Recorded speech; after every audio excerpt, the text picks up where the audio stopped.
Halo, perkenalkan kami dari kelompok 2. Saya Sandy Cecilia. Saya Farel Kamal. Saya Siti Hendrika. Saya Jeremia Michael. Saya Jonas Dewan. Dan saya Dunis Putra. Kami akan mempresentasikan hasil dari Final Project Indonesia kami dengan judul meningkatkan kesadaran interaksi antar budaya di SMK 1 Barnawati dalam mewujudkan pendidikan yang berkualitas. Sebelum kami mempresentasikan hasil Final Project kami ingin mengucapkan banyak terima kasih kepada Prof. Silvi yang telah membantu kami dalam melancarkan tugas hasil akhir kami. Baiklah, yang pertama kita masuk kepada penjelasan latar belakang dalam artikel ilmiah kami. Kami mengambil 2 variabel utama dalam artikel ilmiah ini, yaitu tentang bagaimana kesadaran interaksi antar budaya dapat mempengaruhi atau mewujudkan pendidikan berkualitas dengan objek penelitian yaitu SMK 1 Barnawati. Interaksi antar budaya seperti yang kita ketahui sendiri sudah menjadi hal yang umum terutama dalam era globalisasi. Seperti yang kita ketahui, perpindahan penduduk meningkatkan terjadinya interaksi beragam individu dengan latar belakang yang ada sehingga menimbulkan interaksi antar budaya. Begitu juga dengan pendidikan berkualitas. Pendidikan berkualitas ini hadir sebagai salah satu poin dalam tujuan pembangunan global, yaitu poin keempat, pendidikan berkualitas, di mana mendukung terjadinya pendidikan yang inklusif dan merata bagi siapa saja tanpa terkecuali. Dalam penelitian ini, kami berusaha untuk meneliti tentang bagaimana terjadinya integrasi antara interaksi antar budaya dengan pendidikan.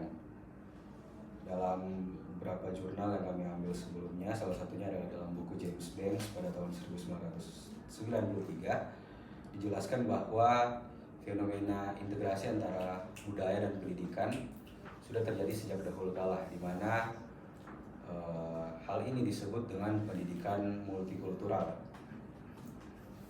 Dan berdasarkan dari hal itu, dalam konteks ini kami mengambil limitasi penelitian di Indonesia, di mana kami sendiri belum menemukan adanya sebuah artikel atau jurnal yang membahas tentang bagaimana proses pengintegrasian antara bagaimana pendidikan dan interaksi antar budaya dapat menyatu.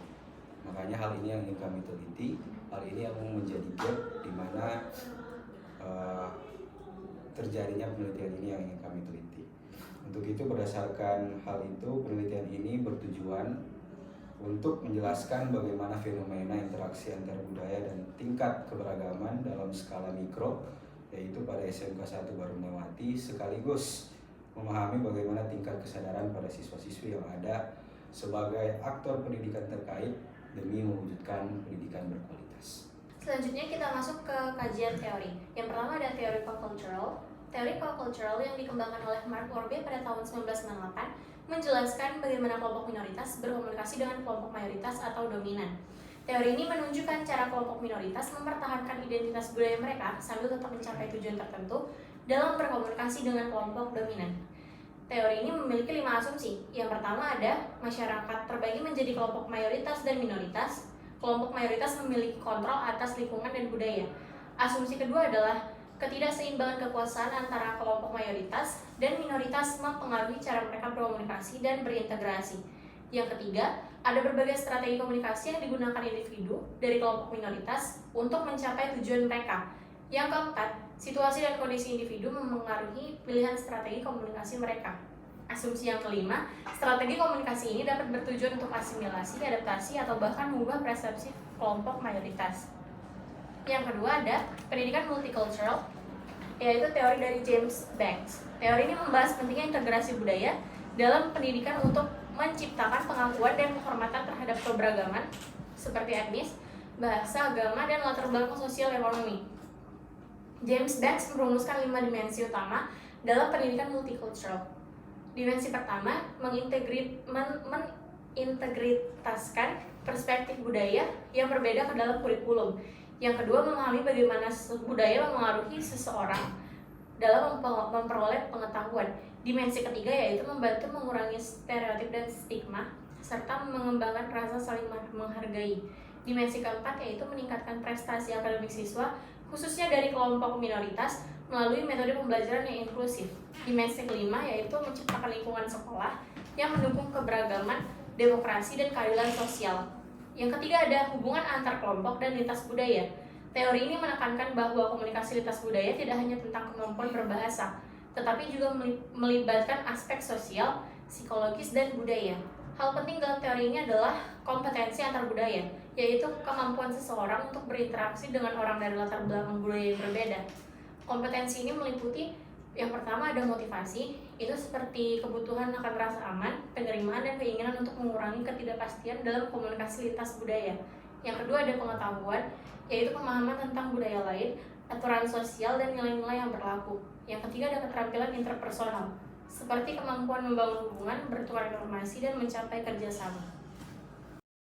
Selanjutnya kita akan membahas metode penelitian dan teknik pengumpulan data. Teknik pengumpulan data ini dilakukan melalui survei kuesioner menggunakan Google Form.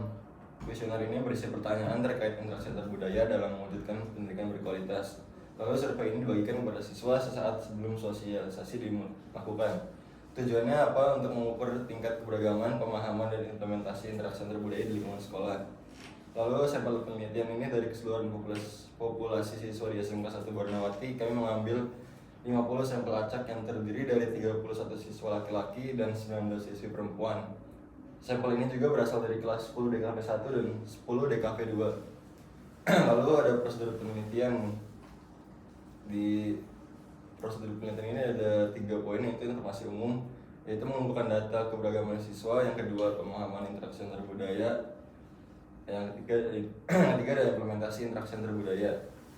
Lalu model analisis data sendiri, kami menggunakan 2 model analisis dalam penelitian ini. Pertama, model analisis tingkat keberagaman yang bertujuan untuk memahami tingkat keberagaman dalam sampel. Yang kedua, data ini digunakan untuk mengidentifikasi faktor yang mempengaruhi pendidikan berkualitas di SMK 1 Barnawati.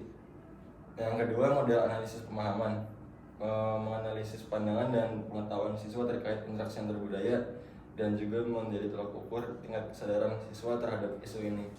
Selanjutnya saya akan membahas mengenai hasil dan pembahasan dari penelitian yang sudah kami lakukan. Ada di bagian hasil dan pembahasan ini kami bagi 2, yaitu ada tingkat keberagaman dan juga implementasi untuk interaksi antar budaya. Yang pertama, kami mengumpulkan data, dan data yang kami temukan ini di tempat penelitian kami, yaitu di SMK 1 Barnawati, itu menunjukkan bahwa sekolah SMK 1 Barnawati itu sudah ada tingkat keberagaman yang tinggi.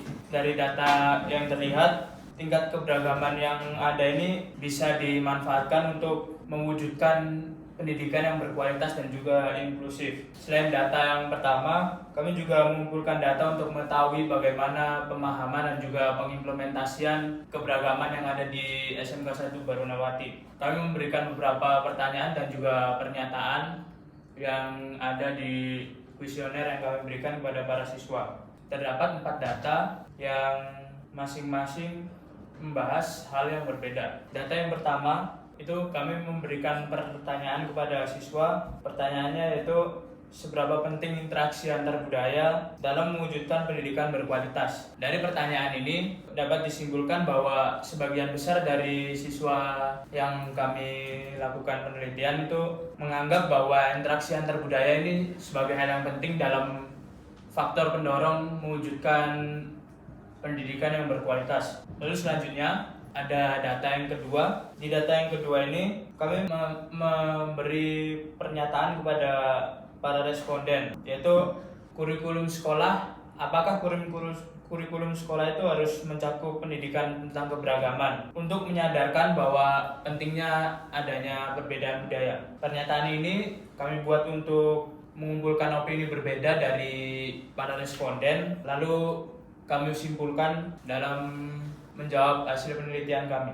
Kesimpulannya, banyak responden yang berpendapat bahwa kurikulum sekolah itu harus mencakup adanya pendidikan tentang keberagaman budaya. Selanjutnya ada grafik yang ketiga. Di sini kami memberikan pernyataan bahwa dengan adanya interaksi antar budaya itu dapat membantu pengembangan keterampilan sosial dan juga pengembangan nilai akademik. Hasil dari data yang kedua ini menunjukkan bahwa sebagian besar responden kami setuju dengan pernyataan yang diberikan, sehingga dapat disimpulkan kalau menunjukkan bahwa dengan interaksi sosial atau interaksi antar budaya dapat menunjang peningkatan dalam mengembangkan nilai akademis dan juga mengembangkan keterampilan sosial dari para siswa.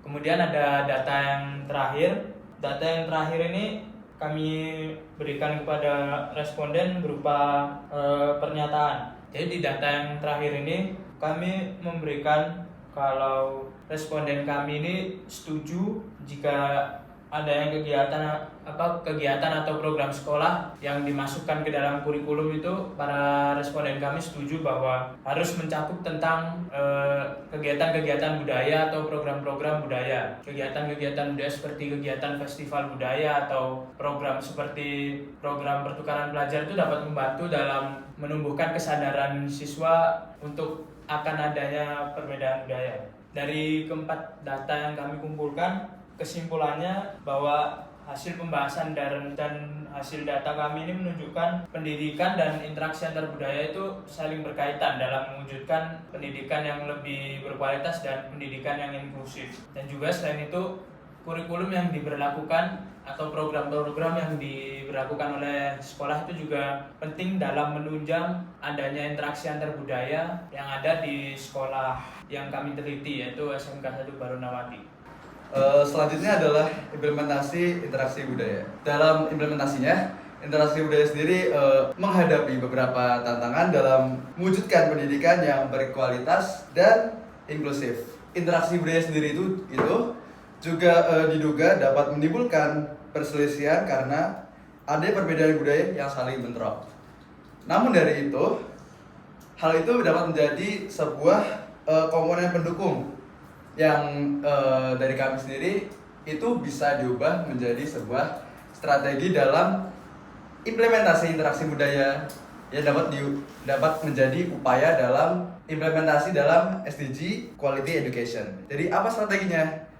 Yang pertama adalah pengembangan kurikulum multikultural dengan menambahkan materi yang mencerminkan keberagaman budaya, agama, bahasa, dan nilai-nilai tradisi dari etnis yang berbeda, sehingga para siswa itu mampu menghargai dan menghormati perbedaan yang ada. Dan ada pun juga metode yang dapat digunakan, salah satunya adalah proyek kolaboratif.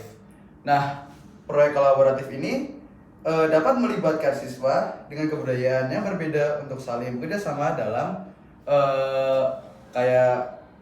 dalam mengerjakan tugas ataupun dalam penelitian.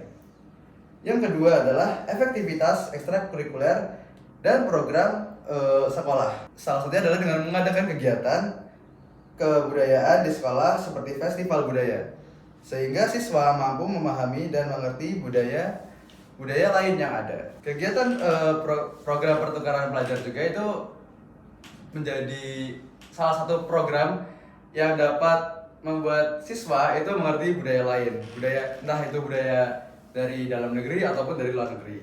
Selanjutnya ada memaksimalkan penggunaan teknologi. Jadi dengan pemanfaatan teknologi yang benar, itu dapat menciptakan ruang belajar yang lebih luas. Adapun juga siswa dapat belajar dan berinteraksi dengan berbagai orang dari latar belakang budaya yang berbeda. Oke, mari kita lanjut ke kesimpulan. Hasil penelitian yang kami lakukan di SMK 1 Barunawati ini menunjukkan potensi keberagaman yang ada di sekolah dapat menjadi potensi besar sebagai pendukung dalam meningkatkan kualitas pendidikan. Penelitian yang kami lakukan juga menunjukkan kesadaran siswa terhadap pentingnya interaksi antar budaya yang tinggi. Sebagian besar siswa menyadari peran vital keberagaman budaya dalam pengembangan keterampilan sosial dan akademis. Namun, program sekolah yang berkaitan dengan kegiatan kebudayaan untuk membantu siswa dalam mengenali budaya yang beragam masih belum terlaksana dengan efektif. Hal ini membutuhkan intensi khusus dari pihak sekolah. Penelitian kami juga menjelaskan pentingnya pendidikan multicultural dalam kurikulum sekolah untuk membentuk sikap positif siswa di kehidupan sosial yang multikultural. Hasil dari penelitian ini, kami merekomendasikan untuk pihak sekolah lebih meningkatkan efektivitas kegiatan kebudayaan dan mengintegrasikan kurikulum yang berbasis multikultural. Serta sekolah juga dapat lebih memanfaatkan teknologi yang ada untuk memperkuat interaksi antar budaya. Strategi ini digunakan untuk membangun karakter siswa yang lebih toleran dan terbuka terhadap keberagaman, guna mempersiapkan diri mereka dalam berperan aktif di kehidupan masyarakat yang multikultural. Untuk penelitian mendatang, kami merekomendasikan untuk memperluas cakupan objek penelitian sehingga dapat lebih membandingkan data yang lebih banyak sehingga memunculkan pembahasan baru. Selain itu, dengan menerapkan metode penelitian campuran dengan mengkombinasikan metode penelitian kualitatif dan kuantitatif dapat memberikan wawasan yang lebih luas dan mendalam. Sekian presentasi artikel ilmiah kelompok kami. Maaf jika ada kesalahan kata dan terima kasih.